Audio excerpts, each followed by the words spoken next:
चलिए जी, तो जैसे अभी मैं आपको बोल रहा था कि 23-24 में तो कोई इफेक्ट दिख नहीं रहा है, नेट इफेक्ट जीरो लग रहा है। अब देखिए, about inventory of 100 gram gold bullion is converted into capital asset on 10 July 2024। साल 24-25 आ चुका है। साल 24-25 में मैंने ये 100 ग्राम जो था सोना, इसको कन्वर्ट करा लिया है कैपिटल एसेट में। और उस दिन की एफएमवी देखो बेटा कितनी है, 31,750 रुपया पर 10 ग्राम। और चौथा लेन देन लिखा है कि मैंने फाइनली ये इसमें से कुछ सोना बेच दिया, 50 ग्राम सोना 25 मार्च 25 को, इसी साल 24-25 में। और क्या रेट पे बेच दिया? 32,500 रुपया पर 10 gram. Find out tax consequences of this transaction.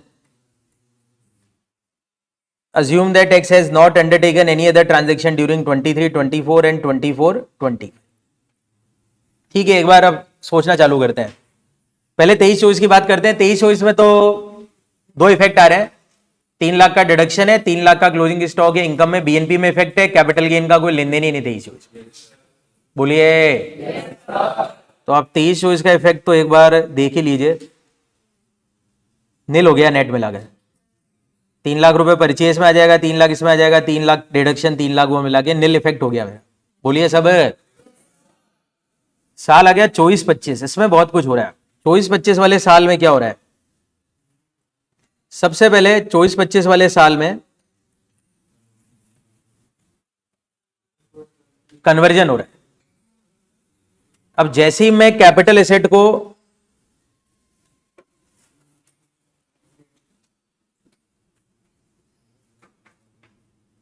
जैसे मैं अपनी कैपिटल एसेट को किसमें कन्वर्ट करता हूं, स्टॉक को किसमें कन्वर्ट करता हूं, कैपिटल एसेट में, सेक्शन 28।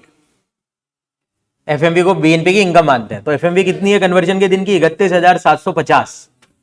यानी कि बीएनपी की इनकम हो जाएगी 3,17,500। 100 ग्राम सोना है ना। तो 24-25 में क्या होगा देखो, अब 3,17,500 बीएनपी की इनकम है और 3 लाख रुपए डेबिट में आ रहे होंगे अभी भी ओपनिंग स्टॉक। नेट इफेक्ट 17,500 की इनकम बनेगी बीएनपी। 3,17,500 को नेट इफेक्ट में दे देना। नेट इफेक्ट बीएनपी में 17,500 आएगा। कैसे आएगा 17,500 समझाओ तो। ये क्लोजिंग अगले साल के ओपनिंग में आ रहा होगा डेबिट में, वापस खर्चे में दिख रहा होगा, डिडक्शन मिलता है ना। और 3,17,500 बीएनपी की इनकम है तो नेट इफेक्ट तो 17,500 की पड़ेगा। तो आप देखोगे तो नेट इफेक्ट देखो 17,500 का नेट प्रॉफिट बीएनपी में जनरेट हो जाएगा। आ गया क्या? ये आपका 3 लेन देन निपट गए। चौथा लेन देन एक और कर दिया मैंने, उस कन्वर्टेड कैपिटल एसेट में से 50 ग्राम सोना बेच भी दिया।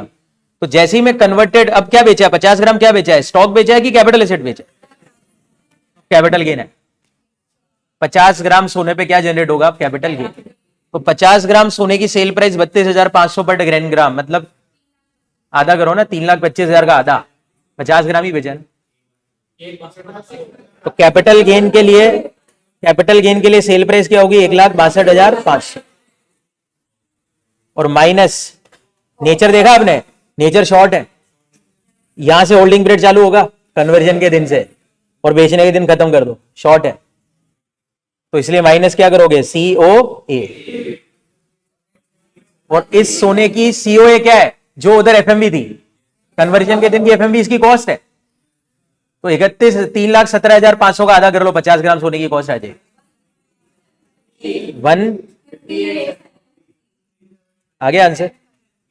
तो कैपिटल गेन हो गया 3750 का शॉर्ट टर्म कैपिटल गेन। ये मैंने बड़े हंसते खेलते अभी सॉल्व कर लिया, बाकी दिमाग वाला क्वेश्चन है। पूरा लेन देन अगर समझे तो बहुत इफेक्टेड है। 23-24 में पहले खरीदा 3 लाख का, तो खर्चा डिडक्शन बीएनपी का, फिर 3 लाख का स्टॉक बच गया तो बीएनपी की इनकम जीरो इफेक्ट हो गया। अगले साल 3 लाख ओपनिंग स्टॉक में आके डेबिट में वापस आया ना। फिर कन्वर्जन के दिन की एफएमवी को बीएनपी की इनकम बनाएंगे तो 3,17,500 इनकम बन जाएगा, तो नेट प्रॉफिट 17,500 का जनरेट हो जाएगा। आया ना। और फिर वो कन्वर्टेड चीज को आगे मैंने बेचा तो कैपिटल गेन आ जाएगा। कैपिटल गेन का नेचर शॉर्ट हो जाएगा और सेल में से क्या घटा लेंगे? कॉस्ट। कॉस्ट क्या है? जो कन्वर्जन के दिन की एफएमवी थी। आया ना। बोलिए जल्दी हो गया क्या?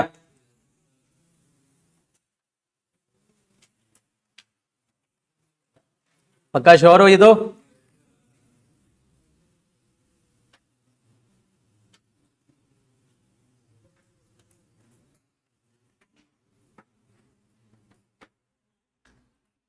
अब क्या है,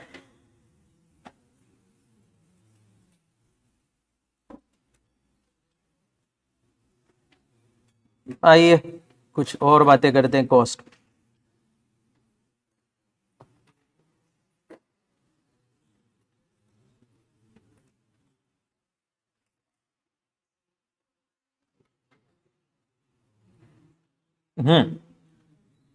अब आइए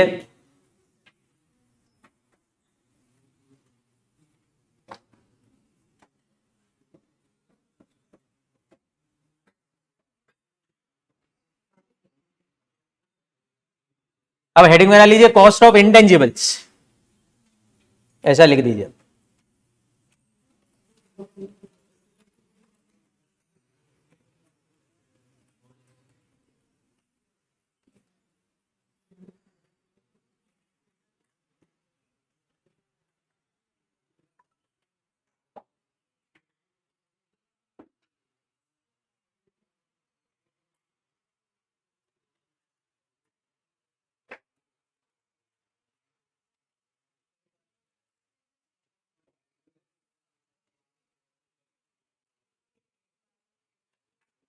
इंटेंजिबल से याद आया, इंटेंजिबल एसेट तो डेप्रीशिएबल एसेट होती है, और डेप्रीशिएबल एसेट का तो कैपिटल गेन सेक्शन 50 से आता है, ब्लॉक वाला कॉन्सेप्ट लगता है ना।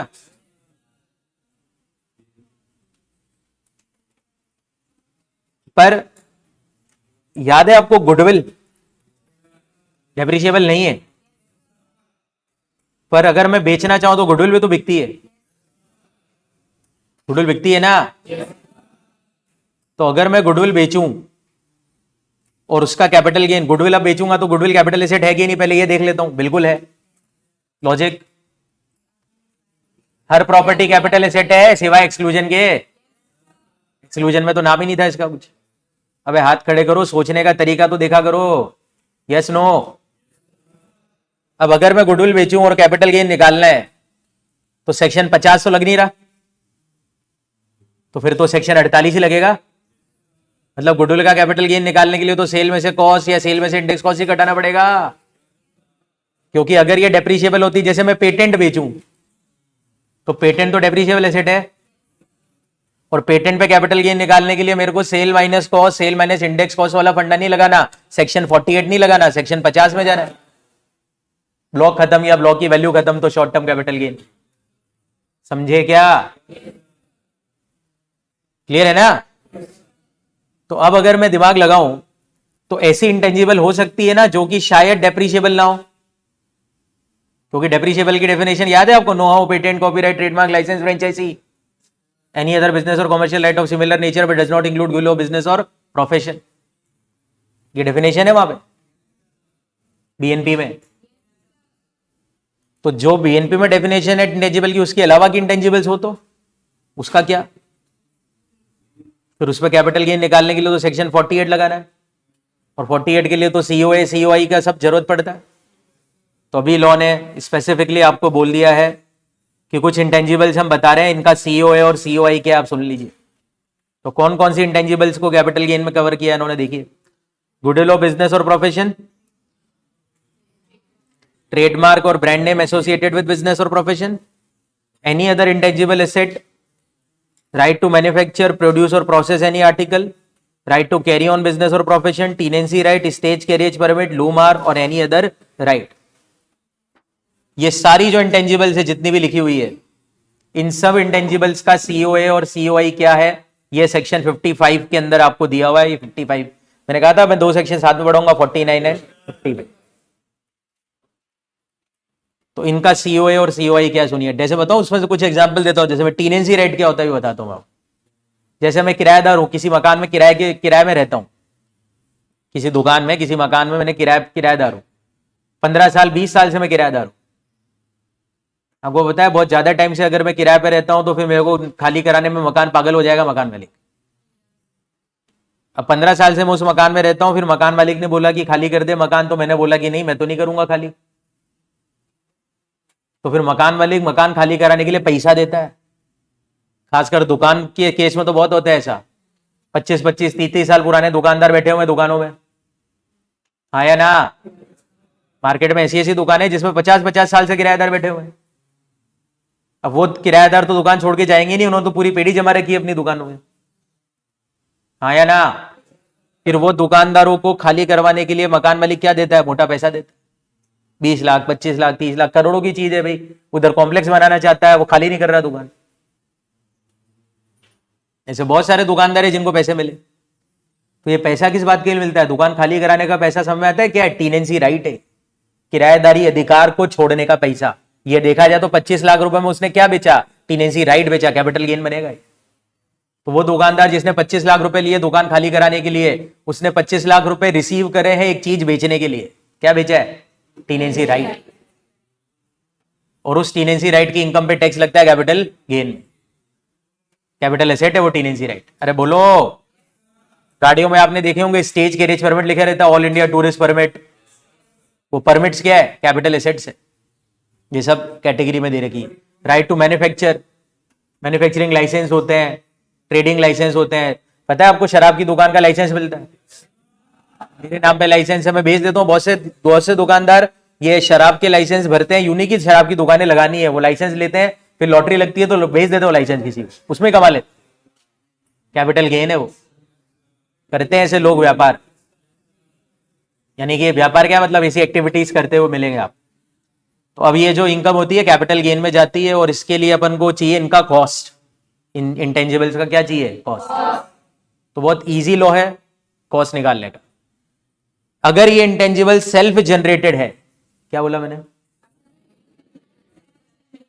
जैसे लाठी सर अपनी इंस्टीट्यूट किसी को बेचे तो ऑब्वियसली गुडविल का पैसा तो लेंगे ही लेंगे ना। तो लाठी सर ने अपनी गुडविल मान लो 50 लाख में बेच दी किसी को। 50 लाख रुपए मामूली बात है, बड़ी बात नहीं। 50 लाख रुपए में गुडविल बेच दी, तो इस 50 लाख रुपए की रिसीट पे टैक्स लगेगा कैपिटल गेन पे। 50 लाख रुपया गुडविल का सेल प्राइस है माइनस गुडविल का कॉस्ट। अब ऑब्वियसली ये गुडविल सेल्फ जनरेटेड है, इनकी सेल्फ जनरेटेड है ना, तो इसलिए कॉस्ट जीरो है। तो ये अगर इंटेंजिबल सेल्फ जनरेटेड है तो कॉस्ट जीरो है, परचेज है तो परचेज प्राइस। आ गया कॉस्ट निकालने का तरीका? क्या बताइए? CO is equal to self generated है तो जीरो, अदरवाइज परचेज प्राइस। एक बार और बोल लीजिए।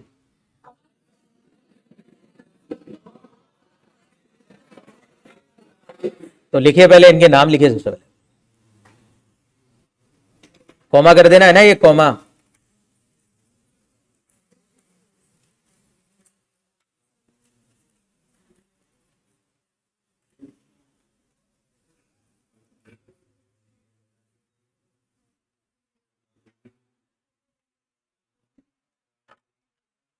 ये सारे नाम लिख दो।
लिख दिया? इसके आगे लिख देना C O A is equal to a self generated zero, purchased purchase price.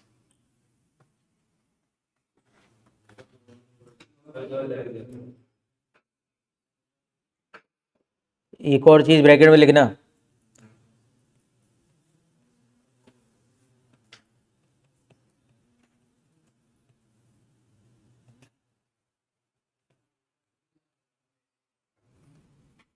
क्या लिखा है मैंने ब्रैकेट में? ये वो जो 1 अप्रैल 2001 लाठी सर बोले कि मैंने तो अपना दुकान, देखो सेल्फ जनरेटेड गुडविल है, बताया ये कब से बनना चालू हुई है गुडविल? जब से L2C ओपन हुआ होगा। अभी L2C ओपन हो चुका है 2001-2 से पहले से ही है, 90s के जमाने की बात होगी मेरे ख्याल से, 95, 90, 99 या 2000 की बरा की बात है। अब लाठी सर ये बोले कि ये गुडविल जो मेरी है ना, ये तो 1401 से पहले की गुडविल है, ये तो जनरेटेड 1401 से पहले से हो रही है। तो 1401 से पहले की एसेट की कॉस्ट तो विच एवर इज हायर होती है। तो भले ही सेल्फ जनरेटेड है, जीरो तो है, पर 1401 की FMV whichever is higher को तो कॉस्ट माननी पड़ेगा आप। तो एक बहुत बड़ी बात कह रहा हूं, इंटेंजिबल की कॉस्ट निकालते समय 1401 वाला लॉ अप्लाई करने की जरूरत नहीं है। मतलब भले 1401 के पहले का हो या ना हो, कॉस्ट यही है। बताइए कॉस्ट क्या है? सेल्फ जनरेटेड है तो जीरो, परचेज है तो परचेज, हायर वायर नहीं करना है आपको।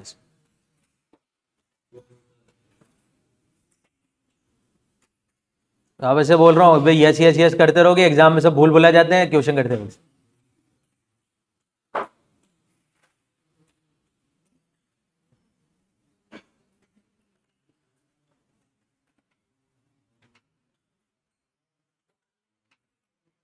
अब थोड़ा सा ट्विस्ट है, यहां तक लिख लिया हो तो बोलो यार। ये हो गया लिखा पढ़ी। अब ध्यान से सुनो, अगर मेरे से कोई पूछे कि क्या गुडविल पे डेप्रीसिएशन का डिडक्शन मिल सकता है, तो मेरा जवाब है नहीं, क्योंकि गुडविल डेप्रीशिएबल एसेट नहीं है। पर गुडविल के बेचने पे कैपिटल गेन होगा क्या? जवाब आता है हाँ होगा। बोलो। और जब मैं गुडविल बेचूंगा तो कैपिटल गेन किससे निकालना है? सेक्शन 48 से निकाल। एक बार और बोलो तो।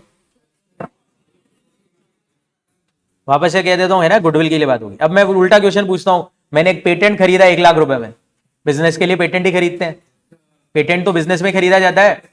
मैंने 1 लाख रुपए का पेटेंट खरीदा, क्या ये डेप्रीशिएबल एसेट है? यस है।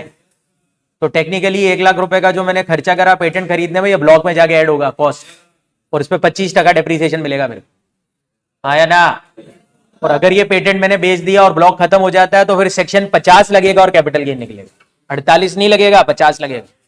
10 बार बोल दिया है, अलग अलग चीजें हैं। डेप्रीशिएबल एसेट भी कैपिटल एसेट होती है, पर उनका कैपिटल गेन सेक्शन 50 से निकलता है। अब तो मैं नहीं बोलूंगा, बार बार बोल बोल के परेशान हो गया हूं। क्लियर है ना? तो दो अलग अलग लेन देन है, दोनों पे टैक्स कैपिटल गेन बनेगा। पेटेंट बेचूंगा तो भी कैपिटल गेन बनेगा, गुडविल बेचूंगा तो भी कैपिटल गेन बनेगा, पर दोनों के कैलकुलेशन के सेक्शंस अलग अलग हैं। ठीक है, यहां तक सबको भी? अब सुनिए कहानी। ये जो गुडविल है, जिसे डेप्रीशिएबल एसेट नहीं माना जाता है, क्योंकि डेफिनेशन में लिख दिया डज नॉट इंक्लूड गुडविल, आया ना। ये जो डज नॉट इंक्लूड गुडविल वाली लैंग्वेज थी ना, जो डेप्रीशिएबल एसेट की डेफिनेशन में पढ़ी थी मैंने, वो डेफिनेशन 2-3 साल पुरानी है। यानी उससे पहले गुडविल भी क्या लिया जाता था? डेप्रीसिएशन।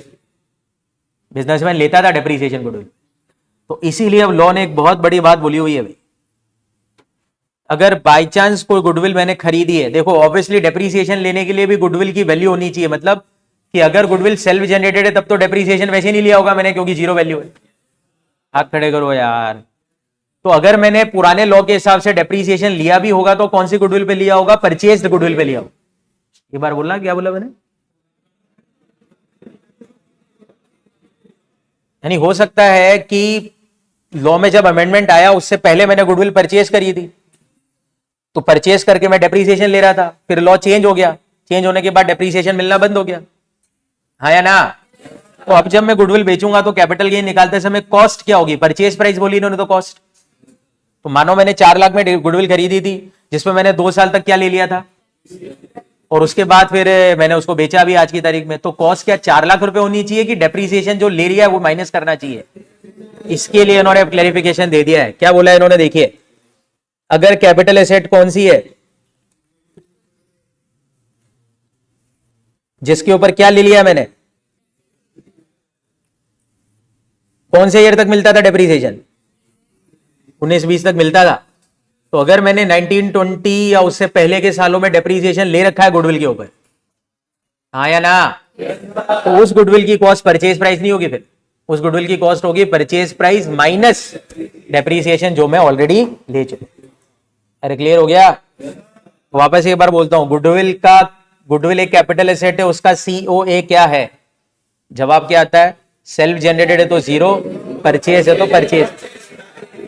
पर अगर परचेज्ड गुडविल में डेप्रीसिएशन ले रखा है मैंने 19-20 तक, सेल्फ जनरेटेड की तो बात ही नहीं करनी यहां पे, क्योंकि सेल्फ जनरेटेड में तो मैंने डेप्रीसिएशन लिया ही नहीं होगा कभी भी, उसकी कॉस्ट तो 0 की 0 रहेगी, 0 में तो कुछ कर नहीं सकते आप। नहीं समझ रहे फिर यार। पर अगर परचेज गुडविल है और मैंने डेप्रीसिएशन ले लिया हो 1920 तक, क्योंकि मिलता था उस समय तक, तो फिर कॉस्ट होगी purchase price minus depreciation obtained by the assessee. तो the cost of acquisition of such goodwill would be the amount of purchase price as reduced by total amount of depreciation up to 1920 obtained by SSC.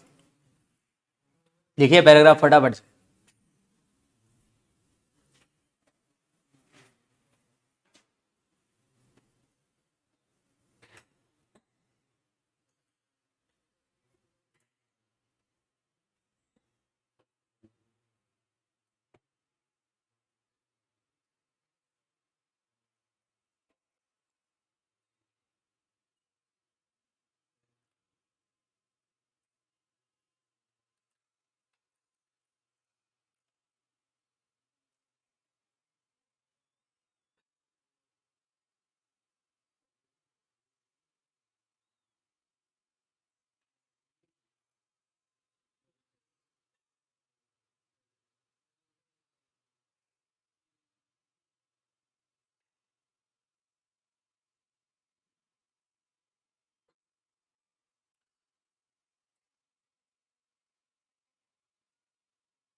लिख लिया?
अब हटा दूं?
अब एक और चीज सुन लीजिए, इसी में नोट करेंगे, इंटेंजिबल में ही एक और चीज है। क्या कह रहे हैं आप सुनिए।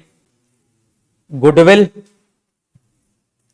Right to manufacture, right to carry on any business, तीन इंटेंजिबल, ऊपर बहुत सारी लिखी तो उसमें से तीन, अरे ऊपर तो बहुत सारे नाम लिखे ना, अभी तीन पे फोकस करना है। नहीं, ये तीन जो इंटेंजिबल्स है, नाम बोलना तीनों के।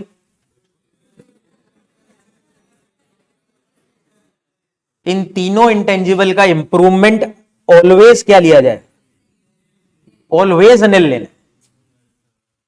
जनरल लॉ क्या है बेटे, इंप्रूवमेंट का क्या लॉ कहता है जनरली, 1401 के पहले का इंप्रूवमेंट इग्नोर, बाद का कंसीडर।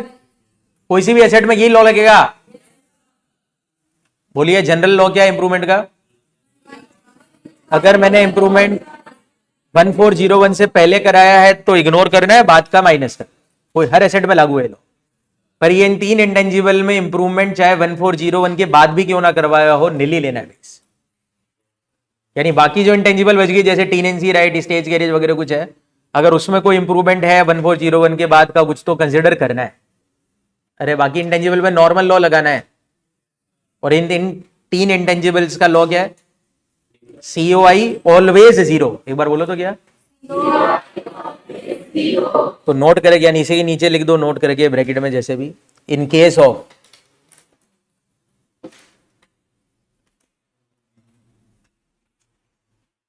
तीनों अंडरलाइन कर ही रखे मैंने, इन केस ऑफ 1 2 3 डैश करके लिख दो, cost of improvement shall be taken to be nil always. तीनों के नाम लिख के डैश लिखना, फिर ये लिख देना, cost of improvement shall be taken to be nil always.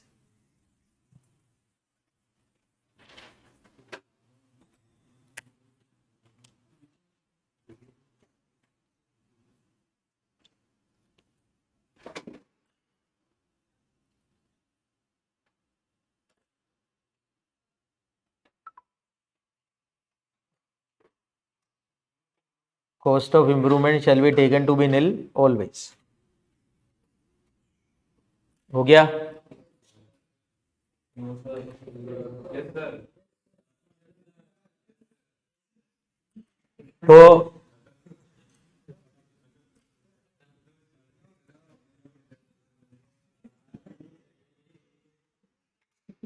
तो अगर मोटा मोटी देखें तो जो भी कैपिटल एसेट का कॉस्ट पता होना चाहिए, वो करीब करीब हमने इधर क्या कर लिया, पढ़ लिया। इक्का दुक्का और है जो मैं स्पेसिफिकली सेक्शन के साथ ही डिस्कस करूंगा।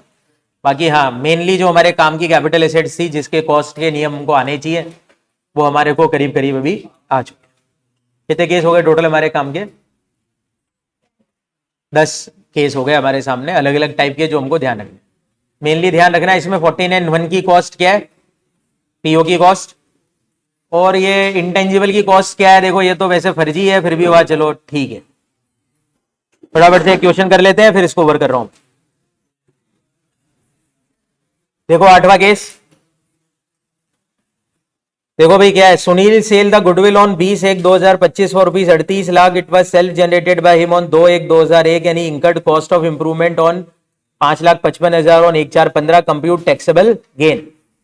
गुडविल बेची है बेटा कितने में, साल 24-25 में। सेल्फ जनरेटेड है तो कॉस्ट जीरो हो जाएगी, और इसमें इंप्रूवमेंट करवाया मैंने कितने रुपए का, पर इसको तो कट कर दूं, पर ये इंप्रूवमेंट 1/4/01 के बाद का है, तो भी इग्नोर करना है, क्योंकि वो अपन ने लॉ लिख लिया, क्या था वो, goodwill, right to manufacture, right to carry on business के लिए इंप्रूवमेंट ऑलवेज क्या कर देना है, इग्नोर। बहुत इजी है फिर तो। Sale price 38 lakh, nature long है, माइनस कर पूरा के गेन क्या हो जाएगा बताइए, LTCG हो जाएगा पूरी, कितने रुपए का, 38। अब ये बोल रहे हैं कि अगर मान लीजिए गुडविल खरीदी होती 2/1/01 को कितने रुपए में, 5/46 में, तो क्या होता, अगर खरीदी होती तो 5/46 माइनस कर देते, पर यार लॉन्ग है तो इंडेक्सेशन हमने दे दी, ट्रांसफर की डेट नए लॉ की है। अरे आएगा नहीं, क्या लॉजिक ये है, इंडेक्सेशन तो होता ना भैया, लॉन्ग टर्म ये थोड़ी ना मना करा, इंडेक्सेशन के लिए मैंने कब मना करा, long term capital gain indexation होना चाहिए। नहीं करने का रीजन है क्योंकि नया लॉ लग रहा है ना 20/1/25 है, आया ना, तो इसी कारण से केवल कॉस्ट घटा दी गई है, जो कि 5,46,000, जो बचेगा वो गेन। और अबे डन है, अबे मैंने क्या इग्नोर करने का बोला, समय क्या 1401 की एफएमबी को कॉस्ट मानने वाला जो कानून है उसको इग्नोर करने का, हायर वाला कानून इग्नोर करना। इंडेक्सेशन तो लेना है अगर जरूरत है तो, बोलो क्यों नहीं लिया इंडेक्सेशन, वापस से बताओ मेरे को। 23 जुलाई 24 के बाद का ट्रांसफर है ना, तो इंडेक्सेशन तो मिलता ही नहीं लोग। एक और चीज पूछ लेता हूं, अगर क्वेश्चन टैक्स निकालना पूछता तो, अभी तो गेन निकालना पूछा, तो भी नहीं करते। अबे तो भी इंडेक्सेशन वाला वर्किंग नोट नहीं चाहिए, क्योंकि वो तो केवल लैंड और बिल्डिंग पे लगता है, ये तो गुडविल है। गुडविल का तो गेन नए लॉ से ही आएगा और टैक्स 12.5% देना पड़ेगा। देखा जाए तो जितना गेन आएगा उस पर कितना परसेंट टैक्स देना है, 12.5%।